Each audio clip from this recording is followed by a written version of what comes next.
Bismillahirrahmanirrahim. Assalamualaikum warahmatullahi wabarakatuh. Selamat datang kembali di Sekilas Media. Udah lama banget gue nggak buat video ya. Nah, di video kali ini gue mau membahas seputar motor ini ya. Ada beberapa yang ingin gue sampaikan tentang motor ini, motor listrik nih ya. Mereknya Sprinter Pro. Udah gue bahas kelemahan sama kelebihannya ya.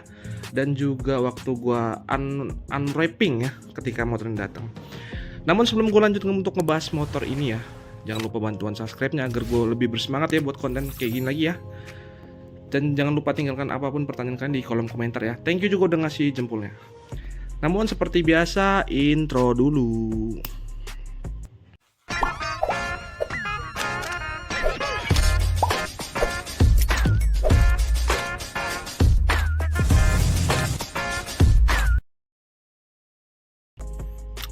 Nah, beberapa hari kemarin ya, baru kemarin sih ya, hari Jumat, ketika motor ini dipakai oleh bini gue ya, pulang kantor tiba-tiba nelpon gue, itu motornya mogok.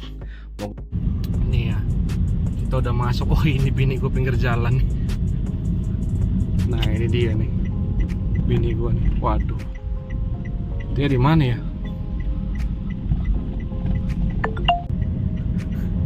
Nih gue tonton ini nih. Karena kalau lihat tanjakan mati dia motor lo kan, mati kan motornya mati kalau ditanjakan. Dan ketika gue pakai sampai rumah ya, emang motornya ndut-ndutan, nggak usah digas nih dia nih. Tuh,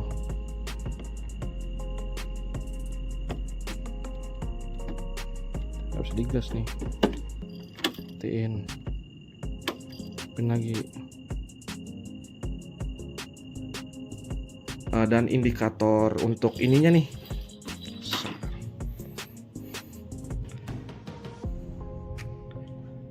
nah indikator plusnya ini hidup terus nih gitu. Jadi motor itu arusnya, motor ini kan ketika di rem arus listriknya putus nih. Nah sedangkan pada saat kejadian motornya nggak direm tapi kondisinya indikatornya hidup mati gitu. Ketika digoyangin mati, jalan dikit hidup gitu. Seperti itulah pokoknya. Dan pada hari Sabtu ya, gue coba bawa komplain ya, bukan komplain sih ya, melakukan perbaikan ya.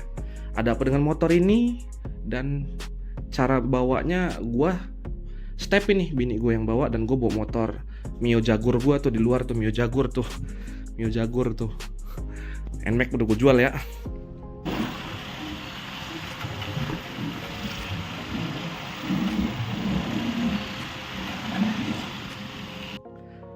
Nah sampai sana dibongkar, enggak ding, sampai sana ini dibongkar dulu nih, dan ngobrol dulu, ini kenapa ya katanya. Oh dia langsung ngejudge, oh itu sensor ininya, katanya sensor remnya itu rusak gitu, minta ganti katanya. Karena ketika nyala ini sensor rem katanya. Emang iya sih secara logisnya bener ya, sensor rem. Bongkar sini semua ya, udah dibongkar sama dia, udah dicopot sensor remnya. Ternyata masih ada indikator plus ini nih ya. Dia semakin bingung tuh. Nah itu untuk mekanik yang pertama ya, dia bingung, dia nanya sama mekanik yang lebih paham lagi ya, yang lebih sudah lama ya artinya di situ ya.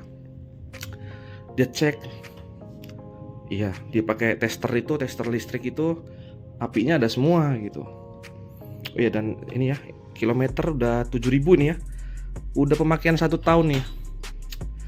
Nah setelah itu bongkar, ini semuanya ini dibongkar ya, dibongkar. Dia sampai ini dilepas semua ya, ini semua dilepas, diangkat ya, diangkat semua dibongkar. Masih belum ketemu tuh sampai belakang sini. Dan akhirnya setelah dia berpikir-pikir, setelah dia analisa ya, menurut kelistrikan, ilmu kelistrikan ya, ternyata yang bikin indikator lampu tanda seru itu hidup ya, itu adalah lampu di belakang sini nih. Lampu besarnya itu bohlam, dia copot turun ke bawah sini, turun ada di bawah sini lampunya. Sama soket-soketnya itu turun di bawah sini. Nah karena lampu itu tidak berada di posisinya ya, itu membuat kelistrikannya jadi kacau katanya. kata si mekaniknya ya, bukan kata gua ya. Jadi acak adut tuh sehingga terjadi error ya yang terbaca di ECU-nya. Makanya di situnya, di indikatornya tanda seru. Bongkar itu. Ketika ngebongkar ini juga ada sejaman kali ya. Gue datang jam setengah 10, jam setengah 11 itu belum ketemu tuh apa penyakitnya. Dan ini motor dibongkar ya itu lampunya copot dari sini ya. Kenapa bisa copot? Pertanyaannya kan seperti itu. Karena motor ini bantingannya keras ya. Ketika motor ini bantingannya lewat jalan jelek gitu, dak dak dak gitu, otomatis ini bergetar. Sampai untuk sini ya, di as sininya nih, as bagian dalam sini nih, ini juga kendor ini kendor nih. Jadi dikencengin juga modelnya. Ya, jadi dipasang sama mereka ya berdua ya. Dicoba dikencengin. Kalau bisa jangan sampai ini mas, kata. Jangan sampai copot lagi kan, yang make bini gue kan. Kalau misalnya gue lagi jauh itu kan agak kerok juga ya, harus ngejemput ya. Soalnya itu juga gue kan nuntun pas kemarin mogok itu, nuntun dari di tempat mogok sampai ke rumah. Untung bisa ya, mati hidup. Dan ketika lewat flyover di dekat rumah gue di MBK ya, itu dia mogok, ditolong sama Mamang Maxim kalau nggak salah lagi. Luar biasa banget. Untung ada orang-orang baik ya. Ya seperti itu. Ternyata di sini copot, karena dia bantingannya keras ya, udah terkenal ya. Dan gue juga ada ceritain nih, bantingannya itu keras banget untuk motor ini. Dan karena ini posisi lagi dibongkar, gue juga sekalian komplain dong. Karena bukan komplain sih, gue nanya ya, ini lampu bisa turun ke bawah nggak sih? Ini maksudnya ini kan ngadepnya datar, ini lampu dekat, ini lampu jauhnya. Nah tuh, ini lampu dekat, ini lampu jauh, bisa nggak sih diturunin gitu? Nggak bisa mas katanya. Kalau yang spinter yang lampu bulat masih bisa dia diturunin, kalau ini udah mati dia gitu. Komplain gitu gua. Lalu yang kedua, masalah ini juga ini juga bisa diakalin nggak sih standar ini ya? Standar ini kan terlalu tegak ya, karena ini udah kejadian nih, motornya jatuh gara-gara standar 1. Disenderin anak gua, jangan kan disenderin anak gua, ketiup angin kenceng aja rubuh. Udah gue jelasin juga ini kekurangannya di video yang sebelumnya ya. Nah ini dia nih jadinya nih, lecet begitu. Ini jatuh di aspal nih, jatuh di aspal, jadi lecet gitu karena standar 1 terlalu tegak. Ketika desainer anak gue rubuh, jatuhnya ke kanan. Nah ini. Dan untuk yang lainnya aman. Ketika gue sekali minta cek juga ya, karena kan nggak pernah servis ya, ini nggak ada servisan. Ketika ada kendala aja dibawa ke dealer. Emang orang dealer ini ngomong kayak gitu ya. Yang pertama gue minta cek ini soal rem, soal perkampasan aman, soal dinamo aman, dia bilang ngecek. Dan baterai pun gue minta cek ya, tapi nggak sempat gue videoin kan yang dibongkar. Pakai tester dia. Dia bilang, ini bang lihat sendiri bang katanya, baterainya aman. Dicolokin satu-satu pakai testernya, itu aman semua. Dia kalau misalnya dicolokin dia naik turun itu baru jelek katanya, udah mau rusak katanya. Dan pada saat gue ngeliat emang iya, dia naiknya set gitu, stabil gitu aja, nggak gini-gini itu. Dia cuma set gitu. Semua baterai ada 5 nih baterainya ya. Dan info juga satu baterai itu harganya 475 ya. Kalau misalnya rusak cuma satu aja diganti. Ciri-cirinya seperti itu. Baterainya ketika dicolokin pakai tester dia nggak stabil gini-gini. Itu dari info dari mekaniknya, bukan dari gue ya. Nah itu gue minta ini nggak bisa nih ya, terlalu nyorot ke mata ini kalau ketemu orang silau banget ini tuh. Lalu soal minyak rem juga gue cek ya, minyak rem di sini depan belakang ya aman, handle rem ini aman, dia ngeceknya ini aman, semuanya aman ya, nggak ada kendala apapun.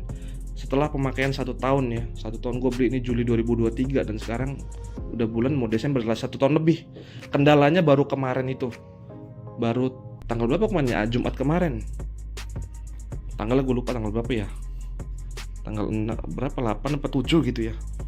Udah seperti itu, nggak ada sih komplainnya ini doang. Lampu, minyak rem ya bukan komplain, servis ya. Terus itu standar minta iniin ya, untuk shock keras, as ini kendor, jadi ketika direm tak gitu suaranya. Lalu di sebelah sininya juga ya, gue minta cek nih semuanya baterainya gue minta cek dan aman, nggak ada kendala apapun. Dia hanya pesan ketika ngecas itu jangan dalam keadaan panas atau setelah dipakai gitu ya, habis kita pakai kemana gitu langsung dicas, jangan, biarkan baterainya dingin dulu ya, seperti itu. Lalu kalau misalnya jalan hujan, ini pakai hujan deras pun aman ya, bini gue pakai hujan deras pun ini aman banget. Asal itu dinamo jangan sampai kerendam, artinya atau kita ngeliat jalan banjir kita terabas, nah itu jangan, itu yang bakal ngerusak dari dinamonya. Dan dinamonya ini nggak garansi, udah nggak garansi lagi ya, agak mahal. Komponen yang kedua setelah baterai ya, lalu ECU.